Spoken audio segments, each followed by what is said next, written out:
김기현 대표와 이재명 민주당 대표가 1대1로 만나 국정 현안에 대해 정책 토론을 하기로 했지만 6월 임시국회에서 여야 대치 계속될 것으로 보입니다. 네, 두 분과 정치권 소식 짚어보겠습니다. 김병민 국민의힘 최고위원, 서용주 민주당 상근 부대변인 나오셨습니다. 안녕하세요. 두 분 어서 오십시오. 네, 안녕하세요.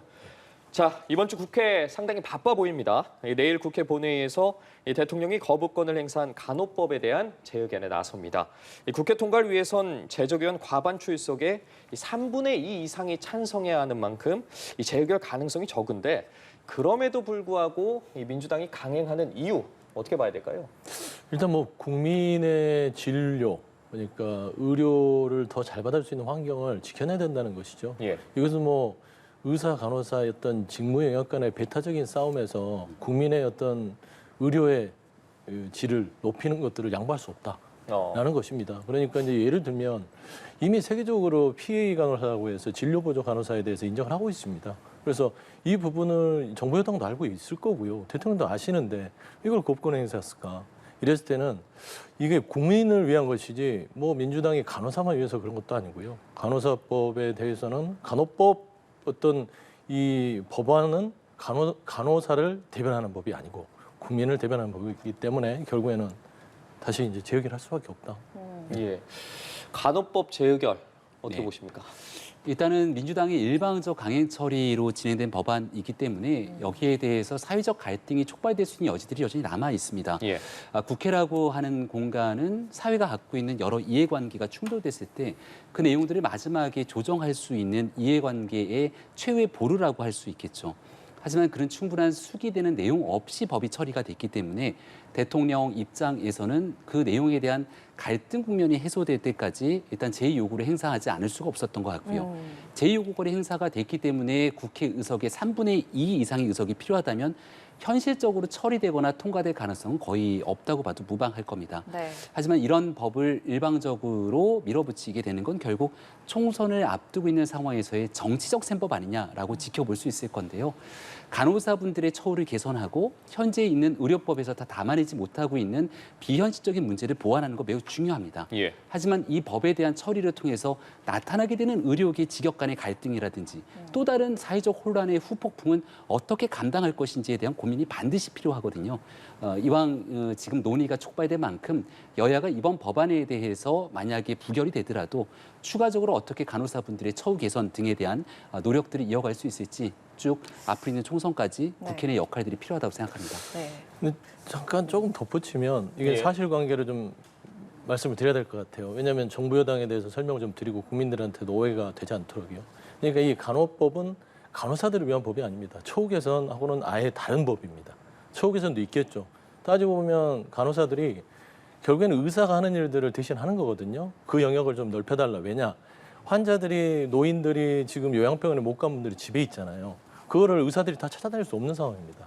근데 그거를 의사들이 다 찾아다니려면 의사를 2만 명을 늘려야 돼요. 2만 명을 늘리려면 예산이 5조 원이 필요합니다. 네. 그러니까 지금 현재 있는 PA 간호사들을 통해서 그런 국민들에게, 특히 노인들에게 질 좋은 서비스를 하게끔 만드는 법인데 이게 대통령께서 감정적으로 여야의 어떤 야당이 그냥 지키부했기 때문에 기분이 안 좋다 해서 거부해서는 안 되기 때문에 이번에 저희가 이제 재의결하는 부분들은 좀 여당에서도 대통령 설득해서 이런 국민들의 질 좋은 의료 환경을 만들려는 거거든요. 그러니까 단순히 간호사의 처우 개선뿐만은 아니다. 라는 좀 설명을 드리고 싶습니다. 말씀을 주셨으니까 같이 조금만 더 첨언을 예. 하겠습니다. 간호사법이 시작됐던 것은 간호사분들에 대한 처우 개선이 시작됐던 내용들이 맞습니다. 그리고 그 내용을 통해서 담아내고자 하는 가장 중요한 부분도 간호사분들에 대한 현재 불합리한 처우를 개선하기 위한 일들이죠.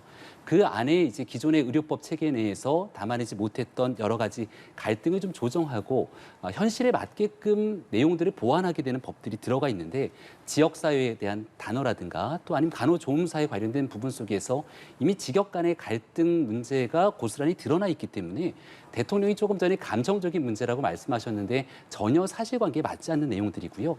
만약에 이 법안이 올라와 있는 내용 그대로 공포되고 처리가 된다면 그 뒤후에 나타나게 되는 사회적 갈등들은 과연 어떤 누가 담보할 수 있겠습니까? 그래서 간호사분들의 처우 개선을 위한 일들을 담아내되 직역 간에 그동안 조정하지 못했던 일들을 조정해내기 위해서 꼭 필요한 일들은 결국 국회 내에서 보다 많은 사회적 갈등에 대한 조정 처리가 필요하거든요. 한 가지만 더 말씀을 꼭 드리고 싶은 건 문재인 정부 처음 시작했을 때 당시 공약은 했지만 그 내용들을 이어가기에 큰 어려움이 있었던 게 신고리 원전 5호기, 6호기에 대한 중단 문제가 있었습니다. 일방적으로 처리하기가 어려운 측면이 있었기 때문에 공론화위원회를 만들어서 꽤 긴 시간이 있지만 여러 국민들의 이해관계자들 같은 목소리를 드러내기 위한 노력이 필요했거든요. 지금 있는 내용들도 일방적인 처리로 끝날 수가 없는 부분이기 때문에 지금부터 남아있는 국회 역할이 훨씬 더 중요하다는 말씀을 드립니다. 네, 다음 질문을 드려야겠습니다. 쟁점 법안을 야당이 강행 처리를 하고 대통령이 여기에 제2요구권을 행사한 게 양곡관리법 다음에 이제 간호법 이번이 두 번째입니다. 그런데 6월 임시국회에서도 방송법과 노란봉투법이 지금 예정이 돼 있잖아요. 이 부분에 대해서도 이게 반복될 거다 이런 전망이 나오는데 이건 어떻게 될까요? 대통령의 제2요구권은 최소화되는 게 아마 국민들께서 바라는 바일 거라고 생각합니다. 하지만 그 전제적인 조건에는 입법부가 국민이 부여한 권리에 따라서 권한에 따라서 충분하게 수기하고 토론하고 법적 절차를 지켜나가는 게 전제가 돼야 되겠죠. 예. 이런 일들이 잘 되지 않는 상태로서 일방적인 강행 처리가 이루어졌던 지난날 법을 보면 임대차 3법 등 부동산법의 일방 처리를 통해서 대한민국 사회에 큰 혼란을 가져왔던 기억들을 갖고 계실 겁니다. 지금은 여소야대 국면 속에서 마지막 보루로서 할 수 있는 역할이 대통령의 제2요구권 행사이기 때문에 이 제2요구권 행사를 최소화시키고 싶지만 이미 내년 총선을 앞둔 상태 속에서 정치적 행위를 하듯이 169석 이 의석의 힘으로 일방적으로 밀어붙이게 된다면 결국 대치 국면이 이어질 수밖에 없을 거라 보는데요. 국회 내에서 더 많은 수기와 토론을 거치게 되는 그 모습들을 국민들께서 지켜보길 원하지 않을까 생각합니다. 네, 민주당이 다수 의석으로 강행 처리를 한다면 이건 계속 반복될 거다 이런 말씀이신 것 같은데요. 어떻게 전망하십니까? 그러니까 그러면은 입법부가 정부 입맛에 맞는 법안만 내야 되나요? 그건 아니잖아요. 그러면 정부 눈치 보고 이거는 거부권 행사 안 할 것 같아 하고 이런 입법을 하면 행정부가 입법부 위에 있는 건 아니지 않습니까? 저는 그렇게 생각하고요. 예. 그러니까 오해 소지가 있어요. 그러니까 대통령께서 거부권의 행사함에 있어서 뭐 정당한 이유는 있으시겠죠. 하지만 농민을 위한 양곡법, 쌀값 안정이잖아요. 간호법도 따지고 보면 의사와 간호사에 따지고 보면 좀 가진 사람과 그 옆에서 보조하는 사람. 거기에 대한 또 법인데 의사 편 들었어요. 노란봉투법도 그렇습니다. 노란봉투는 월급봉투를 뜻합니다. 그러니까 월급봉투를 지키는 법입니다. 그런데 결국에는 기업주와 노동자 편에 있었을 때 이 노란봉투법을 거부한다면 또 기업주 편을 드는 거예요. 그러면 결국에는 이런 오해가 있을 수 있죠. 윤석열 정부는 반서민 정부구나 라는 것입니다. 그런데 이걸 의도해서 민주당이 이 법들만 골라서 냈을까요? 그렇지 않습니다. 양곡법도 오랫동안 쌀값 안정에 대해서 많은 농민들이 요구를 해왔고요. 수매 조정, 간호법도 그렇습니다. 이거 수십 년 동안 논의되어 왔잖아요. 이미 외국에서도 다 하고 있고요. 그다음에 세 번째 노란봉투법, 이건 10년 동안 논의되어 있었습니다. 그래서 기업들이 노동자들에게 정당한 요구를 하거나 뭐 불법적 부분들은 법적인 배상을 받아야겠지만 과도하게 500억씩 손배를 해서 이 사람들의 삶을 파괴시켰어요. 이거는 좀 지켜주자라는 것이기 때문에 저는 대통령께서 이번 노란봉투법 부분도 간호사법도 그렇지만 노란봉투법도 좀 서민 중심의 정부라면 그거는 거부권 행사를 안 하셨으면 좋겠다. 좀 그런 말씀 드리고 싶습니다. 자, 두 분 말씀 들어보니까 6월 국회도 정말 여야 대치가 첨예할 것 같은데 상황이 이렇다 보니까 아무래도 김기현 대표와 이재명 대표가 이 정책 TV 토론을 열기로 하면서 조성된 좀 협치 분위기가 반감되는 모습도 보이고 있거든요. 여야 입장차가 큰 현안들 상당히 많은데 이 회동 순조롭게 이루어질 수 있을까요? 그래도 두 당의 대표가 약속한 만큼 예. 국민들께 공개적으로 보여줄 수 있는 회동은 곧 잡힐 거라고 봅니다. 예. 지금 이제 방송을 지켜보시면서도 여당이 갖고 있는 생각과 야당이 갖고 있는 생각이 참 많이 다르구나 이렇게 지켜보실 텐데 예. 이제 내년도 4월 달이 총선이기 때문에 지금부터 이루어지게 되는 이 정치적인 주장과 행위들에 대해서 국민들과 유권자들은 다 보고 느끼고 판단하실 거라 봅니다. 그리고 결국 내년 4월 총선에서 어떤 정당에게 힘을 실어줘야 되는지에 대한 판단까지 쭉 이어지게 되는 과정이라 보고요. 지금 여야 간에 그렇다 하더라도 총선을 앞두고 아무런 만남과 대화가 없다 그러면 그 피해가 국민께 돌아갈 수도 있거든요. 예. 그래서 김기현 대표와 이재명 대표의 만남을 통해서 밥이나 한번 좀 먹자라고 했을 때 밥보다는 정책 토론을 이재명 대표가 원하자고 했고 네. 또 김기현 대표도 얼마든지 좋다고 얘기한 만큼 정말 중요한 쟁점 현안들 그리고 지금 국민들 보시 궁금한 내용들 중심으로 한번 좀 공개적으로 국민들 예. 앞에 각 당의 입장들을 대표가 직접 얘기할 수 있는 기회 곧 만들어질 거라고 생각합니다. 예, 많은 분들이 관심을 갖고 있는데 두 대표의 정책 협의 어떻게 보십니까?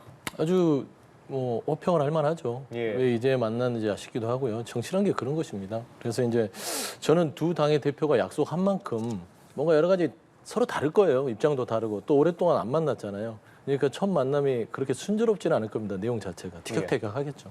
근데 저는 좀 이게 국민의힘 집권여당에서 물꼬를 텄지만 용산 대통령실에서 왜 아직도 미적거릴까 라는 측면에서 아쉬움이 있지만요. 하지만 김기현 대표께서 먼저 물꼬를 텄으니 대통령실도 좀 움직여서 야당 취급을 해야죠.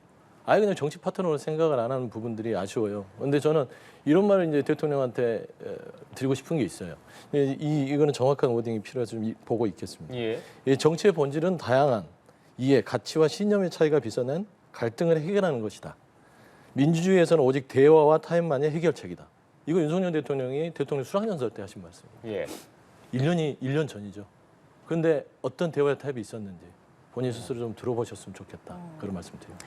네, 후쿠시마 오염수 문제를 두고도 여야 공방이 좀 거세질 것 같습니다. 시찰단은 귀국을 했고, 그래서 국민의힘에서는 시찰단의 조사 결과 같은 그런 과학적 결론을 따라야 한다 이런 입장인데, 민주당에서는 깜깜이 시찰 결과다, 이걸 받아들일 수 없다 이런 입장이네요. 그러니까 저희가 그런 거죠. 그 시찰이라는 게 과학적 분석이 겉모습만 보고 오는 거 아니잖아요. 예를 들면 자동차를 사러 갔는데 시동도 못 켜고 오는 겁니다. 그냥 겉에 외관만 보고 인테리어 안쪽에 시트 좋네, 바깥에 매끈한데 괜찮아, 기스가 없어, 흠이 없어. 그러면 이게 깜깜이지 뭡니까? 운전을 해봐야죠. 이 차가 어떤 소리를 내고 어떤 능력이 있고 그런 거 아니겠습니까? 그런데 이번 시찰에서는 따지고 보면은 장비만 봐요. 오염 처리 시설이 잘 돌아가겠다. 당연히 잘 돌아가겠죠. 안 돌아가면 큰일 나죠. 그런데 이런 부분에서 지금 정부는 과학적 분석을 통해 국민을 안심시키겠다. 말하고 행동이 전혀 다르잖아요. 그러니까 깜깜이 시찰이라고 하고, 여당에서도 지금 문제가 심각합니다. 국민들께서 후쿠시마 오염수에 대해서 우려가 큽니다. 그런데 이거 밀어붙여서는 안 돼요. 일본 따라가서. 그런 측면에서는 야당이 깜깜이 시찰이다 이런 거 불쾌하지 마시고, 그리고 뭐 이게 괴담이다? 괴담이 아니면 그 오염수에 대해서 본인들이 정말 깨끗하다고 하시면 마시시면 되잖아요. 왜 국민들한테 먼저 먹이려고 합니까? 허락도 안 받고. 그리고 두 번째 말씀드리면, 매번 상임위에서 지적되는 겁니다. 일본이 왜 바다에 버리려고 하나? 그렇게 깨끗하다면 본인들이 써라. 125톤 그 정도 수용 못하나? 당신들 내국에서. 예. 그런데 바다에 버리려고 하잖아요. 자꾸 빨리. 이유는 뭐겠어요? 찜찜하니까요. 근데 이런 상황에서 시찰단이 가서 기계 장비 보고 와서 뭐 대단한 일을 했다고 혼나야죠. 네, 겉모습만 본 거다. 뭐 자동차로 치면은 외관만 본 거기 때문에 과학적이라고 할 수 없다. 뭐 이런 말씀이신 것 같은데 어떻게 또 반론을 하시겠습니까? 가짜뉴스 거짓 선동하는 정치는 좀 그만둬야 된다고 생각합니다. 일단은 국민에게 이걸 먹인다라고 얘기했는데 도대체 어떤 대한민국에 있는 정치인이 이런 후쿠시마 오염수를 국민에게 먹인다고 얘기를 한 적이 있습니까? 일단 과학적인 근거에 따라서 후쿠시마 오염수가 어떻게 진행되는지를 대한민국 정부 입장에서 면밀히 바라볼 필요가 있습니다. 태평양 인근에 있는 여러 국가들 모두에게 해당되는 전 지구적 문제이기 때문에 대한민국 정부 혼자서 할 수 있는 일이 아니라 국제사회가 함께 만들어낼 수밖에 없죠. 그래서 IAEA라고 하는 국제원자력 기구가 사실상 이 문제에 대한 검증들을 하고 있는 것이고 추후에 일본에 대한 결정 여부는 국제사회가 함께 담당하게 될 겁니다. 그리고 그 국제사회의 일원으로 그동안 역할을 해왔던 게 지금 있는 윤석열 정부뿐 아니라 문재인 정부도 똑같은 일들을 해왔던 겁니다. 여기에 대한 기록과 역사들은 이미 정의용 외교부 장관 등의 발언을 통해서 다 기록이 돼 있고요. 국민들 보시기에는 걱정과 불안과 우려가 있습니다. 하지만 그 내용들을 과학적인 근거를 넘어서게 가는 순간 대한민국 수산업에 미치는 영향들까지 생각했을 때 정치인의 역할이 무엇인지를 좀 고민하는 시간이 있었으면 좋겠고요. 예. 여기에 후쿠시마 오염수에 대한 시찰단 왜 갔냐 그러는데 가지 않았으면 또 왜 가지도 않고 아무것도 안 하냐라고 주장하지 않았겠습니까? 역으로 돌려서 바로 1년 전 이 시간까지 지난 날 얼마 전까지 대한민국 정부를 담당했던 건 문재인 정부입니다. 그리고 그때까지 후쿠시마 오염수 방류는 이미 현재까지 일본에서 쭉 추진해왔던 오래된 이슈이기도 하고요. 그 길고 긴 시간 동안 지난 정부는 무엇 했습니까? 집권당을 담당했던 민주당에서는 무엇 했죠? 지금 와서 하고 있는 일들에 대해서 현 정부가 일본의 후쿠시마 오염수 방류에 대해서 긍정적으로 찬성하는 듯한 내용들을 이야기하는 건 정치적 행위 그 이상도 이하도 아니다라고 말씀드릴 수밖에 없고요. 보다 과학적 근거에 입각해서 국제사회가 역할을 했을 때 여기에 대한민국이 직접 보고 또 과학적으로 검증한 상황에 따라 우리 정부는 어떤 입장을 취해야 될 것인지에 대해서 국민적 총의를 모아나가는 것, 그게 대한민국 정치권이 해야 될 일이라고 생각합니다. 아니, 쭉 말씀드리면 이 후쿠시마 오염수 문제는 심각한 거예요. 그러니까 곧 7월, 8월이면 방류를 합니다. 예. 그리고 IAEA 뭐 얘기하는데 IAEA는 방류 기술을 그냥 확인한 것뿐이에요. 방류를 할 때 오염되지 않게끔 기술적으로 판단하는 그런 기구입니다. 여기가 맞고 안 맞고 이런 데가 아니거든요. 그다음에 두 번째 말씀드리면 문재인 정부에서는 뭐 했냐? 문재인 정부에서 당시에 일본 오염수 관련해서 반대 결의문을 여야가 공히 국회에서 통과를 시킵니다. 그때 국민의힘 반대했어요. 근데 지금 현 정부 들어서 찬성하고 있죠. 그리고 문재인 정부에서 이거를 찬성했다고요? 찬성한 적은 없습니다. 왜냐하면 당시에 후쿠시마 오염수에 대해서 방류한다고 했을 때 국제해양재판소에 제소를 할까 말까 고민을 하다가 해양재판소 부분은 우리가 입증을 해야 됩니다. 그런데 일본에서 그 자료를 줍니까? 그래서 그 자료를 못 받고 재판에 들어갔을 때 패소하면 결국에는 오염수에 대한 방류에 말하자면 그 근거를 주는 꼴이 되기 때문에 문재인 정부가 그런 행위들을 하지 않았다. 하지만 줄곧 일관되게 국민의힘과 민주당이 동시에 국회에서 오염수는 안 된다라고 결의문이 채택됐습니다. 예. 그렇기 때문에 문재인 정부가 이거를 뭐 방기했다라는 건 사실과 좀 틀리고요. 세 번째 가장 중요한 건 이거는 우리 기존의 성인들도 문제지만 우리 아이들의 문제입니다. 우리 아이들의 입에 들어가는 것들. 물고기뿐만 아니에요. 김, 미역, 다시마. 특히 김들 좋아하잖아요. 해유를 통해서 김에 붙어있는 그 방사성 물질들은요. 눈으로 확인도 되지 않습니다. 그런 것들이 아이들 몸에 축적됐을 때 그런 우려들. 우리는 좀 더 강하게 주장해야죠. 안 된다. 너희들이 먹어라. 라고 해야 된다고 생각합니다. 여당의 입장 변화에 대해서 말씀해 주셨거든요. 말씀해 주셨으니까 네. 거기에 맞춰서 좀 대응 말씀을 예. 올리겠습니다. 첫 번째로 윤석열 정부와 국민의힘에서 후쿠시마 오염수 방류에 대해서 찬성을 하고 있나요? 지금 있는 일본의 현재 있는 상황들을 시찰하고 검증하기 위해서 검증을 하고 있는 정부의 시찰단이 파견이 돼 있는 것이고 갔다가 왔죠. 그리고 여기에서 과학적 근거에 따라 어떤 방식이 일이 진행되고 있는지를 확인하고 있는 단계에 있습니다. 이 내용들을 앞서도 말씀 주신 것처럼 국민에게 먹이라고 얘기했다는 측면에 대해서 말씀을 못하지 않습니까? 그러니까 있는 내용들과 사실을 왜곡 혼동시켜서 국민의힘이 일본의 후쿠시마 오염수 방류를 찬성하고 뭔가 오히려 이러한 내용들에 더 힘을 실는 것처럼 얘기를 하게 되는 것은 현재 있는 상황들을 정치적으로 이용하는 것 그 이상도 이하도 아니다 말씀을 드리고요. 문재인 정부에서 아무것도 하지 않았다고 왜 국회에 대한 얘기를 합니까? 국회에서 결의문을 통해서 당시 있었던 일본의 후쿠시마 오염수 방류를 강력하게 반대하는 건 대한민국 국민과 국회가 해야 되는 역할입니다마는 국제사회 속에서 일본이 이 같은 일들을 진행하고 있을 때 어떤 방식으로 정부가 외교적인 노력을 했고 정부의 입장은 무엇인지를 묻는 것 아니겠습니까? 당시 정의용 외교부 장관이 국회에 나와서 했던 내용들이 기록이 다 있어요. IAEA가 법적 절차에 따라 진행한다면 반대하지는 않겠다고 얘기를 했고 이러한 예. 정부의 기록들이 있기 때문에 민주당이 곤혹스러운 상황이 있으니 민주당에 있는 의원들의 얘기가 정의용 장관의 목소리가 민주당 전체 목소리를 대변하는 것이 아니고 그때도 나는 저 장관과 생각이 다르다 이런 얘기를 하는 게 지금 민주당 의원들의 현실 아니겠습니까? 대한민국 국민이 갖고 있는 우려가 있음에도 불구하고 그 우려를 과학적 근거를 넘어설 정도의 과도한 공포, 괴담으로 흘러들어가게 된다면 대한민국 수산업에 종사하시는 분들의 걱정과 우려가 더 커지는 측면이 있습니다. 따라서 이 내용들을 보다 객관적이고 내용들을 바라보면서 과거 정부에 있는 현 정부까지 어떤 식으로 대응하게 되는 것이 좋는지를 의견을 모으는 것이 정치권이 선동 대신해야 되는 과학적 정치가 아닐까 생각합니다. 근데 한 가지만 중요한 문제예요. 네. 후쿠시마는 선동도 아니고 정치도 아니고 전 정부 탓 이거 다 필요 없고요. 그러니까 일본 내 여론을 보세요. 후쿠시마의 어민들이 반대하고 있어요, 방류를. 본인들 자국 내에서도 반대를 합니다. 후쿠시마 주변에 기업 물고기 아직도 발견되고 있어요. 이런 게 해결되지 않은 상황에서 이게 우리나라가 왜 이거를 가지고 방류를 허용하네 마네 합니까? 일단은 막아야 됩니다. 저는 그 견지를 윤석열 정부가 지금 반대 안 한다고 했고 뭐 여러 가지 입장 표명을 분명히 안 했지만 지금 시찰단 보내는 부분들도 면접을 주르듯이 보냈잖아요. 과학적 근거 데이터 하나도 못 받아봤잖아요. 그건 팩트 아닙니까? 그런 의미에서는 좀 국민들 안전부터 걱정하라는 소리지 저희가 민주당의 괴담이나 가짜뉴스로 국민들 불안하게 하는 거 아닙니다. 예, 짧게 한 말씀 말씀 주셨으니까 부탁드리겠습니다. 하나 더. 그럼 막을 수 있는 방법이 뭔지를 좀 설명해 주시죠, 민주당에서. 그리고 막기 위해서 국내에서의 정치적 여론으로 메시지를 낸 것이 아니라 국제사회에서 어떤 역할을 했는지도 같이 말씀 주시면 좋겠습니다. 자, 네. 어쨌든 이제 시찰단이 결과를 조만간 발표할 예정이니까요. 결과를 들어보고 나서 좀 더 이 부분은 논의가 이루어져야 할 것으로 보고 자, 다른 내용 좀 살펴보도록 하겠습니다. 이 김진표 의장의 제안으로 조율 중이던 윤 대통령과 또 여야 원내대표 또 상임위원장단의 회동이 무산이 됐습니다. 서로 뭐 책임을 넘기면서 뭐 내탓 공방들을 하고 있는데 무산된 배경 어떻게 보시나요? 글쎄요, 김진표 국회의장이 전격적으로 제안을 했고 또 대통령과 용산에서도 좋다고 화답을 했기 때문에 새롭게 선출되는 상임위원장과 또 국회에서 자연스럽게 만남을 가지는 것 전혀 이상할 게 없고 국민들이 바라는 행동이 아닐까 생각합니다. 예. 근데 오히려 김진표 의장의 제안이 머쓱해질 정도로 이런 일들이 자꾸 반복되고 있는 상황에 안타까움을 좀 표하고요. 상임위원장들이 다 선출되고 나면 국회는 입법부고 우리 삼권분립 체제 내에서 행정부의 수반인 대통령과 입법부의 수장이 국회의장 또 상임위원장 원내대표 간의 회동을 통해서 자연스럽게 이 만남을 추진하는 것 불발이 됐더라도 추가적으로 더 추진할 수 있는 기회가 있으면 좋겠다는 생각입니다.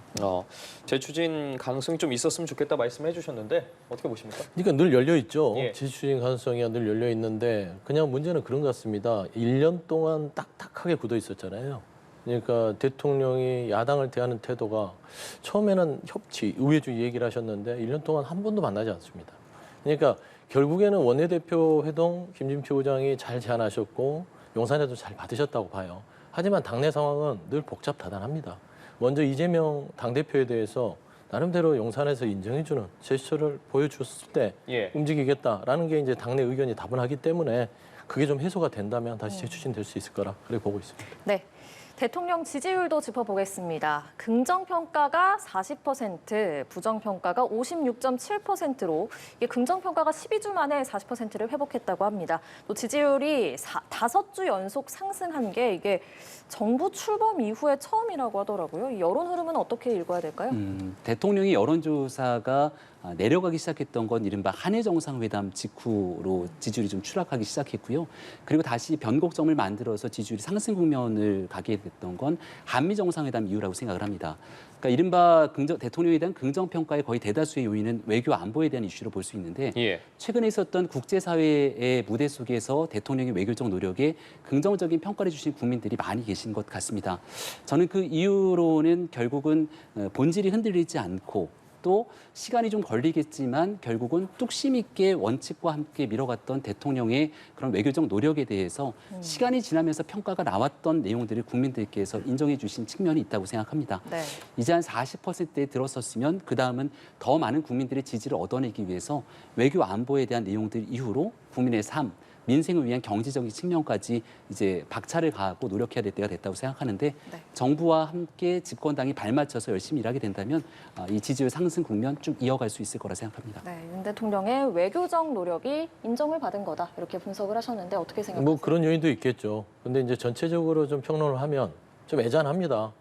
예. 대통령 1주년 됐는데 처음 시작할 때 20%였잖아요. 그다음에 30%. 거기서 왔다 갔다 몇 프로 올라가면 40% 되면 지지율 회복이 있어. 창피하지 않습니까? 저는 그런 생각이 듭니다. 그러니까 보통 1년차 정부 되면 60, 70%는 돼야 되는 거 아닙니까? 저는 그런 생각인데 원래 대통령께서는 뭐 1% 국민 지지를 받더라도 할 일은 한다. 이런 조사에 일일비하지 않겠다. 저는 그런 말씀을 믿고 있습니다. 그런데 그게 과연 국민의 삶에 도움이 될지는 모르겠고요. 30%든 40%든 부정평가는 57%, 60%다. 이게 중요하다. 저는 그 점을 보면서 국정 운영을 하셔야 된다. 그런 말씀 드립니다. 예, 알겠습니다. 또 다른 뜨거운 감자죠. 여야가 내일 김남국 의원의 징계 절차에 본격적으로 착수를 합니다. 최근 김남국 방지법 등이 통과한 데 이어서 자금 출처나 좀 뭐 미공개 정보 이용 등에 관련해서 추가적인 의혹이 쏟아지고 있는 상황인데 향후 뭐 최고 수준인 제명 조치가 이루어질지도 관심이거든요. 네, 김남국 의원이 지금 이 순간까지도 국회의원으로서의 그 본인의 책임과 의무를 다하지 않고 예. 행적이 묘연하죠. 그 국민의 혈세가 김남국 의원뿐 아니라 보좌진들에게 줄줄이 새고 있는 겁니다. 본인에게 제기되고 있는 초창기 의혹이 나왔을 때만 하더라도 전 재산과 정치 생명을 걸겠다고 맞섰던 사람이 김남국 의원입니다.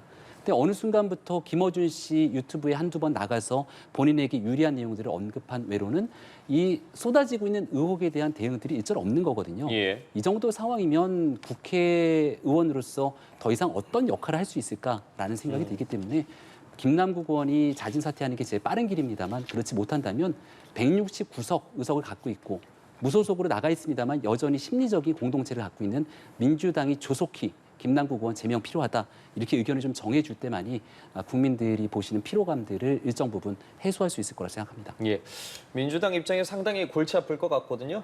오랫동안 골치 아팠습니다. 예. 네. 근데 이제 김남국 의원 같은 경우는 본인 스스로 초량 면이 있어요. 그러니까 본인이 초기에 이런 코인 사건들이 있을 때 좀 더 겸허한 자세로 국민들한테 송구한 마음을 전했으면 여기까지 안 왔을 텐데 예. 그게 이제 본인이 여기까지 온 것 같고요. 첫 번째는 이제 본인의 위선과 그 해명에 대한 거짓 이 프레임에서 못 벗어났거든요. 국민 정서상에서는 뭐 제명이라고 얘기해도 뭐 비판의 여지는 없습니다. 근데 예. 중요한 거는 이게 윤리 절차라는 건 네. 그런 정서상의 판단을 하는 것은 아닙니다. 정확하게 이 국회의원이 윤리적으로, 도덕적으로, 정치적으로 어떤 부분을 책임져야 되느냐를 자료와 소명을 통해서 민주적 절차에 따라서 판단하는 것이기 때문에 재판도 그렇잖아요. 국민들 보기에는 저 사람은 무기징역감이야. 하지만 재판에서 국민 여론으로 판결을 하지 않습니다. 예. 그래서 윤리 특위에서도 이게 뭐 정치적이든 국민의 눈에서 제명이지만 제명으로 나오기까지는 좀 어렵지 않을까. 좀 냉정하게 판단해봅니다. 제명까지는 어렵다고 보시는 거예요? 아니 뭐 여러 가지 뭐 이제 본인이 소명할 게 있을 거고요, 자료가 있을 것이고요. 뭐 봤을 때는 4단계가 있습니다. 경고, 사과, 30일 출석 정지, 그다음 제명인데요. 네. 이게 제명까지 이르기에는 어떤 특유에서 증빙할 수 있는 것들이 크게는 부족하지 않을까. 하지만 이미 김남국 의원은 국민에게 정치적으로 뭐 판단을 받았다고 봅니다. 예, 알겠습니다. 한편 전당대회 돈봉투 의혹에 연루된 윤관석, 이성만 의원에 대한 검찰의 체포동의안이 다음 달 12일에 이제 표결에 붙여집니다. 앞서 민주당은 노웅래 의원, 이재명 대표 체포동의안을 부결을 시켰는데 과연 이번에는 어떨지 좀 당내 분위기는 어떻습니까? 이게 이제 참 검찰이 이걸 즐기는 것 같아요. 체포동의안 보내는 걸. 그러니까 윤관석, 이성만 의원 같은 경우는 따지고 보면은 본인들이 이제 정치자금법하고 정당법에 혐의를 두고 조사를 했는데 예. 정치자금법 입증을 못했습니다. 이게 정당법 부분인데요. 정당법으로 인신까지 구속할 정도가 되느냐라는 점에서 첫 번째 좀 아쉬움이 크고요. 물론 이제 체포동의안이 왔기 때문에 검찰이 본인들 할 일을 한 거겠죠. 그렇게 됐을 때는 국민 여론, 눈높이, 그다음에 여러 가지를 고려해서 저는 이제 자율투표에 민주당에서는 맡겨질 거라고 봐요. 근데 개인적으로 봐서는 가결이 되더라도 이 자체가 구속영장이 기각될 가능성이 큽니다. 그렇기 때문에 가결로 결론이 나지 않을까 저는 개인적으로 조심스럽게 네. 좀 관측하고 있습니다. 네. 국민의힘에서는 어떻게 좀 보고 계십니까? 네, 두 의원이 이제 민주당을 탈당했지만 여전히 민주당과 한 몸처럼 움직이는 것이 아닌가 생각이 되는데 그걸 좀 명확하게 끊어주기 위해서 꼭 필요한 게 이번 체포동의안 가결 여부라고 생각합니다. 이 국민들께서 지켜보시는 국회에서의 정치 혁신 가장 근본적인 시작은 갖고 있는 특권 내려놓기부터 시작해야 되는데 예. 이미 이재명 대표가 보여줬듯이 국회의원이 갖고 있는 불체포 특권들을 이곳저곳 활용하고 있는 모습이 드러나지 않습니까? 여기서 만약 주장하고 있는 것처럼 검찰이 무리한 수사를 하는 거라면 법원이 영장 실질심사 가격에서 이 구속영장 다 기각시킬 겁니다. 그래서 그 법원이 심사 받을 수 있는 기회를 주자는 건데 그것마저도 못 받도록 노웅래 의원, 이재명 대표가 했듯이 이번 2명의 의원들에 대해서도 똑같이 막아세우게 된다면 결국 여론의 심판이 민주당과 국회를 향하지 않을까 생각하고요. 하지만 선뜻 가결을 하기도 부담스러울 게 이미 돈봉투를 준 것으로 해당되는 장소, 인물들에 대한 특정까지 이루어지고 있지 않습니까? 2명의 의원이 구속되고 나면 거기서 어떤 증언과 진술을 하느냐에 따라서 굉장히 부담스러운 의원들이 또 민주당 내에 술렁일 수 있기 때문에 이 딜레마에 빠져 있는 형국을 보여준다고 생각합니다. 네. 예, 알겠습니다. 산적해 있는 현안들에 대해서 두 분과 이야기 나눠봤습니다. 김병민 국민의힘 최고위원, 서용주 민주당 상금 부대변인 오늘 말씀 고맙습니다. 두 분. 고맙습니다. 네, 고맙습니다.